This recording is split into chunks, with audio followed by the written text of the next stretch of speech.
कहां से आ रहा है? अब हमारे संतों ने हमको मालिक ने बताया कि जो तेरे पास में मालिक है, मालिक के सिवा संसार में कोई नहीं है। सचखंड वही है, सत्य पुरुष वही है, वही अखंड है। इस शरीर उन्हीं की बनाई हुई चीज है। अगर ये जानकारी हो जाती है तब खुद को पानी, खुद का किया हुआ अपने लिए नहीं इकट्ठा करता है। फिर इसीलिए कहा गया कि नदी अपना स्वयं नहीं पानी पीती, वृक्ष। और इसे ऐसे शब्दों को आप लोगों ने बहुत बार मालिक ने अनेकों प्रकार से हमारे लिए रखा। लेकिन अगर हम विचार नहीं करते हैं तो मन अभी हमारे बढ़िया से बहनी बहुत बढ़िया से कहा कि कहीं इशारे से बुलाती है दुनिया। अरे दुनिया क्या है? दुनिया वही होता है दूना करना चाहता है। क्या दूना करेगा? काम, क्रोध, लोभ, मोह, अहंकार। विचार कीजिएगा, यही दूना होता। अगर हम किसी के साथ अहंकार करते तो सन्मुख से अगर हमको डबल ही मिलता है।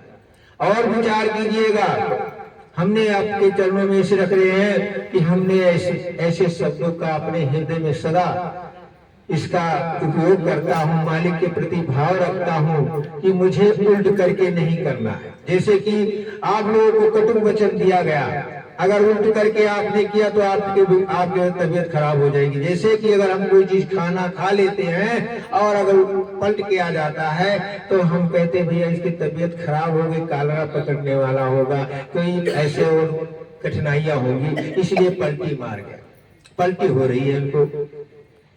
तो विचार कीजिएगा, इसलिए हजम कर जाना। जब हजम हो जाता है तो हमारे कहे भैया तो हजम करेंगे, इनका मतलब नुकसान नहीं दिया। तो मित्रों ऐसे ही शब्दों का है जिसके लिए हम लोगों को मालिक ने शब्द रूपी विचार में हमको कहा कि इस कटुक वचन संत सुने और सुने ना कोई, और जो कड़वे वचन सुने सोए संत जन हो। हृदय में उसको रख लेता है और वापस नहीं करता, उल्ट करके उसे डबल या जितना भी होता सारा बाहर आ जाता है। मित्रों इसे पलटी कहा जाता है। तो ऐसा अगर हमारे हृदय में नहीं होगा तब हमारे संतता का रूप हो जाएगा। और इधर वृक्ष कभी जिस प्रकार से फल नहीं खाता है, ऐसे स्वभाव होना चाहिए कि हम जितने भी कर्म कर रहे हैं, जितने विचार रख रहे हैं, अपने लिए नहीं अपने सभी भक्तजन महापुरुषों के लिए, संसार के लिए सारे काम करें। जितने भी काम करते हैं अगर ऐसा हमारे भाव हो जाते हैं तो हमारा ये कहने का भाव और ये करने का भाव एक बराबर हो जाता है। अगर ऐसा हो जाता है तो हमारे जीवन में सुख ही सुख होगा। अन्यथा संसार क्या है? शब्द रोज हम लोग सुनते हैं, मालिक के शब्द कान में डालते, अमृत की तरह डालते हैं, परंतु वो काम नहीं अगर करता है तो फिर कहते भैया जैसे दवाई काम नहीं करती वैसे शब्द भी काम नहीं करेगा और भेद भी नहीं पा सकता है। ये मन बहुत पाखंडी है, मन के ऊपर के लिए ही सारा काम है। मालिक ही सब में बैठा है, मालिक का कोई दोष नहीं होता है इसमें।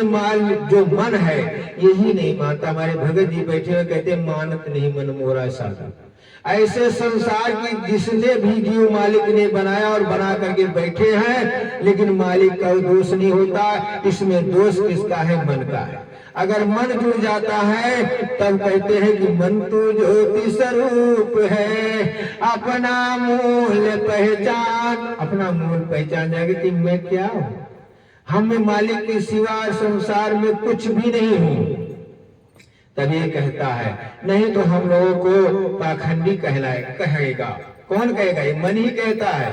मूर्ख कहेगा, क्या क्या कह देगा उसकी कोई पारा द्वारा नहीं है। तो इसलिए मन को अपने मालिक से जोड़ लेना है। जैसे कहा कि सांसों से जुड़ जाए मनवा हमारा,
समझ में आ गया। तो हमारा मालिक कहाँ बैठा, जब जलवा कहाँ दिखेगा। अस प्रभु हृदय